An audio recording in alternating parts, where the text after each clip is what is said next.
As-tu déjà rendez-vous à l'ambassade d'Allemagne et tu te demandes actuellement quelles sont les questions qu'on aura à te poser lors de l'interview pour le programme de pair à l'ambassade d'Allemagne? Dans cette nouvelle vidéo, je vais partager avec toi 5 bonnes questions qu'on aura à te poser lors de l'interview pour le programme de pair à l'ambassade d'Allemagne. Pour toi qui vas rester jusqu'à la fin de cette vidéo, je réserve pour toi une 6e question qu'on aura également à te poser lors de l'interview à l'ambassade d'Allemagne. Car cette question est vraiment spéciale et je t'invite à rester jusqu'à la fin de cette vidéo.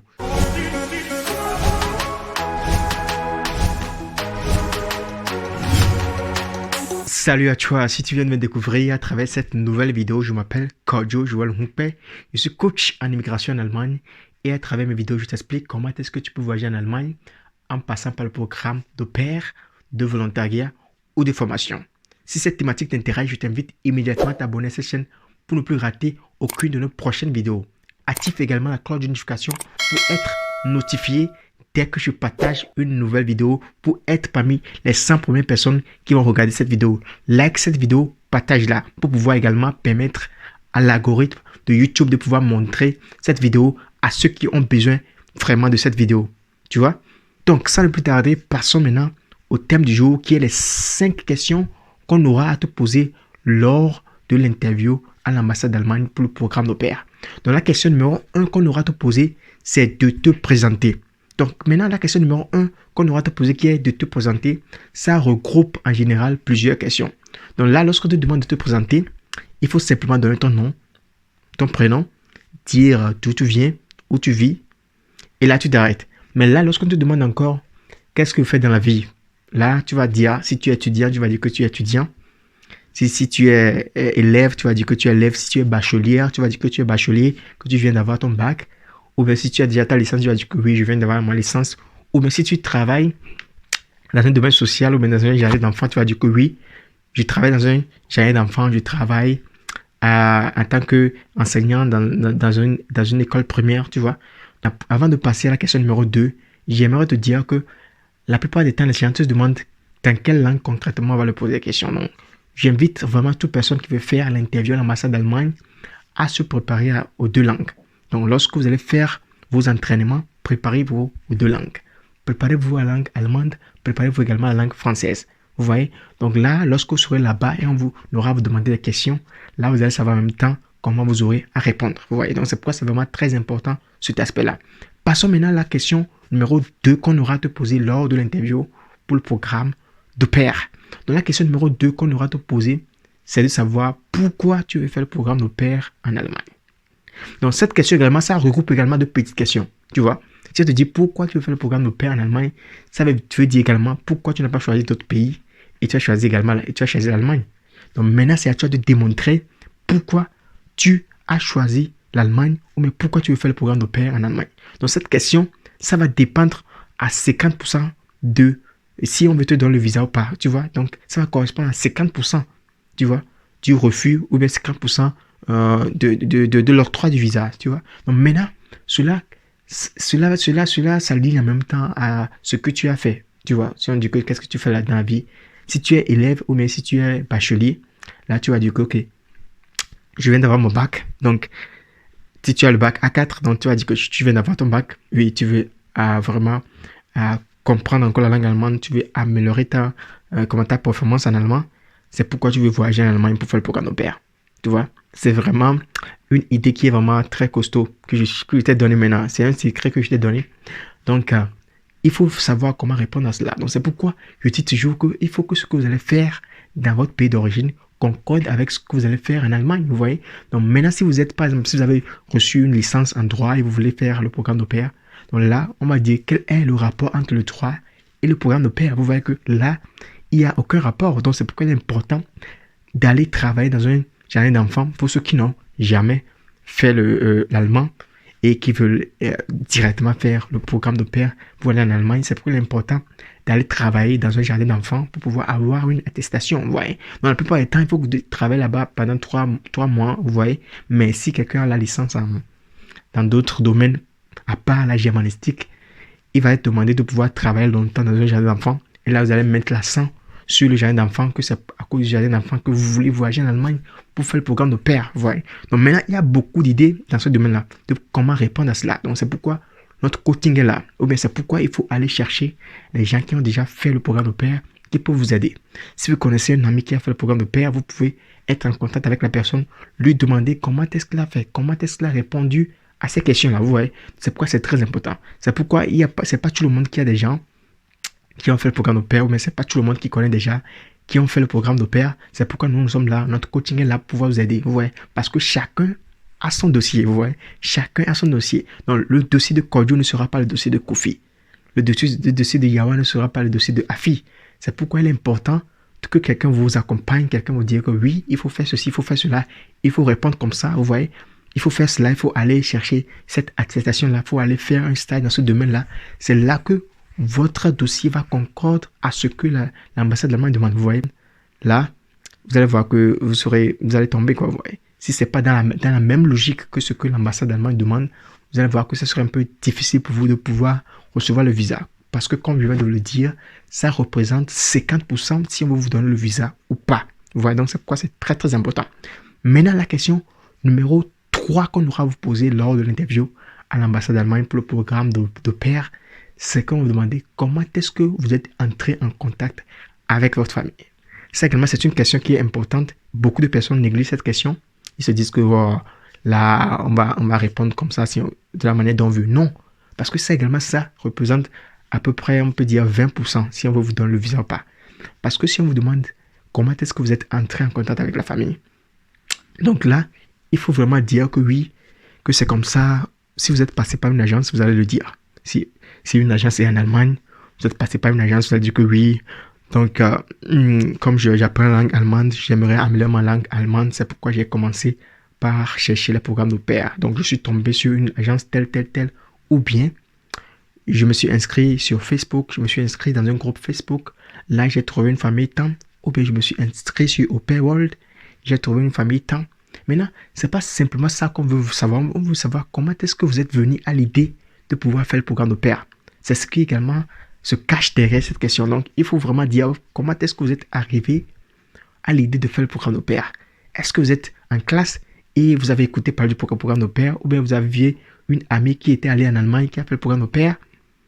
Vous voyez? Ou bien vous avez écouté ça, ou bien vous avez lu ça dans un livre, ou bien vous êtes en train de faire une recherche sur Google, vous êtes tombé sur ça. Donc, il est important de dire ça, vous voyez, parce que ça également, ça va dépendre si on veut vous donner le visa ou pas, vous voyez. Donc là, ce qui est important, il va falloir dire comment vous êtes passé par trouver votre famille. Okay. Donc là, lorsque vous allez dire ça, également la question qui se cache derrière cette grande question qui est de savoir comment est-ce que vous êtes arrivé à trouver votre famille d'accueil. Là, la question qui se cache derrière cela, c'est également de savoir comment est-ce que vous êtes entré en contact avec la famille. Ça veut dire que si vous êtes entré en contact avec la famille, vous avez fait combien de temps ensemble? Donc, c'est pourquoi il est important de dire que oui, j'étais entré en contact avec la famille ou bien j'étais passé par une agence. Donc, je suis entré en contact avec la famille. Maintenant, qu'est-ce qu'on a fait? On a fait des appels Skype, on a fait des appels sur WhatsApp, on a écrit sur WhatsApp. Donc, c'est pourquoi c'est important. Donc, ceux qui m'écoutent actuellement, mais ceux qui me regardent actuellement, si vous avez trouvé une famille et vous écrivez avec la famille, il est important d'essayer d'écrire avec la famille en allemand. Si vous parlez même l'anglais ou bien votre famille parle français, il est important d'écrire avec la famille en allemand. Vous voyez? Parce qu'il peut arriver que l'ambassade vous demande de montrer la discussion de vous avec la famille. Donc, dans ce cas, lorsque l'ambassade va vous demander cela et vous ne serez pas capable de montrer la discussion, ou bien vous allez montrer une discussion dans laquelle il se trouve la langue française, ou bien par exemple votre famille d'accueil parle la langue française, ou bien votre famille d'accueil parle anglais, et vous écrivez en anglais avec votre famille d'accueil et l'ambassade voit ça comme ça, il faut savoir que vous allez recevoir un refus. Parce que la base du programme de pair en Allemagne, c'est de pouvoir améliorer votre langue allemande. Et pour pouvoir améliorer la langue allemande, il est important de pouvoir parler l'allemand avec votre famille d'accueil. Donc, si vous n'arrivez pas à parler allemand avec votre famille d'accueil, vous allez voir que votre visa sera rejeté parce que ça ne vaut plus la peine de pouvoir voyager en Allemagne pour faire le programme de pair. Vous voyez? Donc là, on m'a dit que non, ça ne passe pas. Vous voyez? Donc, c'est pourquoi il est important de dire que oui, j'ai été longtemps avec la famille en contact. Donc, on a parlé ensemble, on a discuté sur WhatsApp, on a discuté sur Skype, on a fait des appels vidéo. Donc, après 3 semaines, après 1 mois, Il ne faut pas dire qu'après 2 jours, la famille a décidé de vous prendre. Non, ça ne se passe pas comme ça. Il est important de construire une relation avec la famille. Donc, c'est ça également que l'ambassade veut savoir. Est-ce que vous avez une bonne relation avec la famille? Ça également, c'est très important. Et là, l'ambassade veut toujours savoir cela. Et également, dans cette question, il est important de savoir les noms des enfants, de savoir le travail que fait la famille, parce que ce sont des questions également que l'ambassade aura à vous poser, à savoir comment s'appelle la famille, ou bien quel est le nom de la famille, quel est le travail de la famille, et quel est le nom des enfants, etc. Ouais. Donc, il va falloir également lire votre contrat. Si vous avez reçu le contrat, ne laissez pas le contrat sans le lire et être en joie que oui, j'ai reçu enfin mon contrat. Lisez votre contrat, qu'est-ce qui se trouve dans le contrat, quels sont mes devoirs, dans le contrat, quels sont mes droits, quelles sont mes heures de travail. C'est très important. Vous voyez, je ne peux pas tout dire ici parce que la vidéo sera très très longue. Les gens n'auront pas la possibilité de pouvoir regarder la vidéo. Vous voyez. Donc c'est pourquoi c'est très important pour vous préparer pour l'interview, pour le programme au pair. Il est important d'aller chercher un coach ou bien d'aller chercher quelqu'un qui a déjà fait le programme. Renseignez-vous si la personne va vous donner des idées très importantes qui vont vraiment vous aider, ou bien contactez-nous et vous allez également bénéficier de notre coaching. Vous voyez. Ce qui est également important, c'est de nous contacter dès que vous avez l'idée de pouvoir faire le programme au pair. Contactez-nous. Là, on va vous accompagner dès le début. Là, vous allez éviter certaines erreurs. Vous voyez, c'est pourquoi c'est très important. Mais là, la question numéro 4 qu'on aura à vous poser lors de l'interview à l'ambassade d'Allemagne, c'est de savoir qui va financer votre voyage en Allemagne. Cette question dérange beaucoup de personnes. Donc, la plupart des cas, on pose cette question au Togo. Je ne sais pas comment est-ce que cela est dans d'autres pays, mais à ce que je ne sache, c'est pas demandé dans ces pays-là comme au Togo. Mais au Togo, on demande souvent cette question. Qui va vous financer? Donc, cette question, c'est une question piège parce que à la fin, vous allez voir que l'ambassade va dire que vous n'êtes pas capable de pouvoir subvenir à vos besoins. Vous êtes dépendant de vos parents et vous voulez voyager en Allemagne. Donc, vous êtes encore dépendant de vos parents, donc vous ne pouvez pas voyager en Allemagne. Cette question, c'est une question piège. Donc, il veut savoir, est-ce que vous êtes financièrement doué à pouvoir faire le voyage en Allemagne? Ouais. Donc, c'est pourquoi, dans ce cas, si on vous demande qui va vous financer pour le voyage en Allemagne, il faut dire, par exemple, ma famille va me financer. Si vous dites que ma famille va me financer, ils ne vont pas vous dire d'aller amener, par exemple, comment on appelle ça, le bulletin de paye ou bien le bulletin de votre parent, etc. Non, ils ne peuvent pas vous dire ça parce que votre famille va vous aider à faire le voyage. Mais on vous dit combien vous recevez chaque mois auprès de votre famille.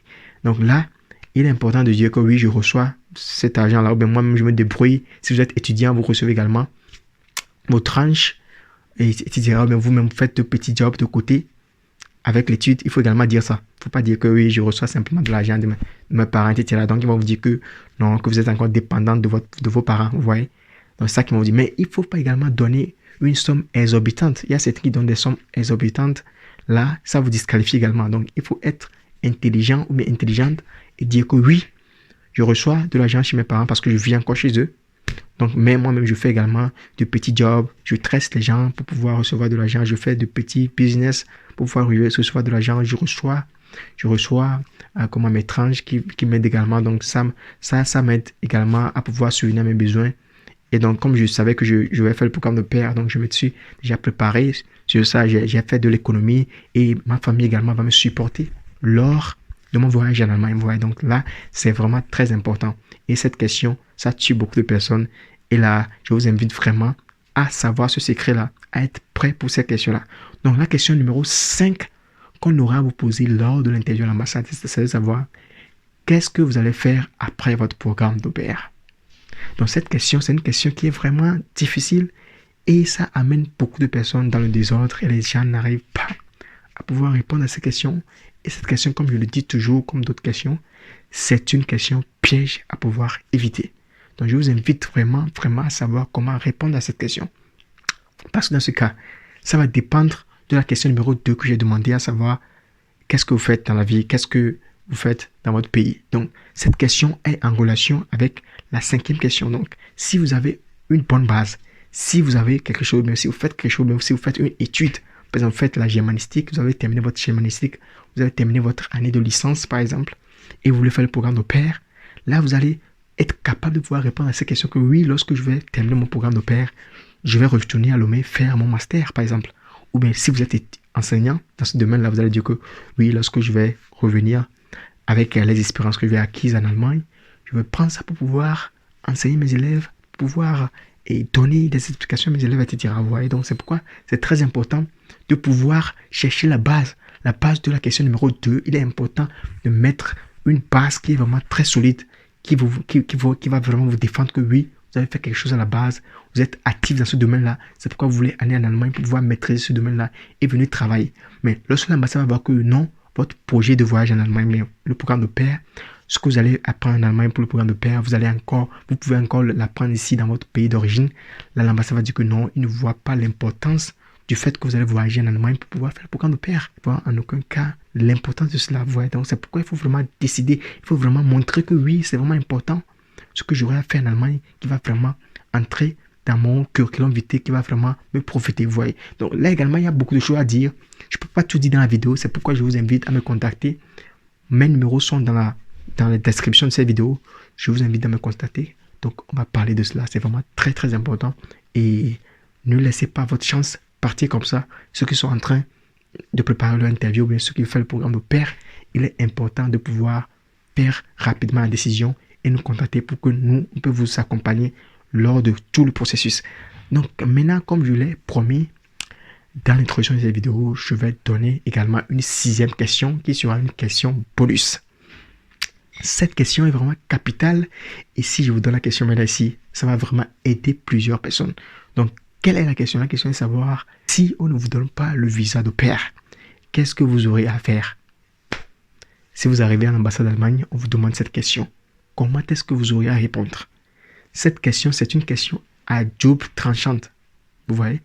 Parce qu'il va vous dire que, ok, Madame Kofi, Madame Ayawa, si on ne vous donne pas maintenant le visa de pair, qu'est-ce que vous aurez à faire? Ça tue beaucoup de personnes et dans plusieurs pays, on pose cette question. Donc maintenant, qu'est-ce que vous devez faire là-bas?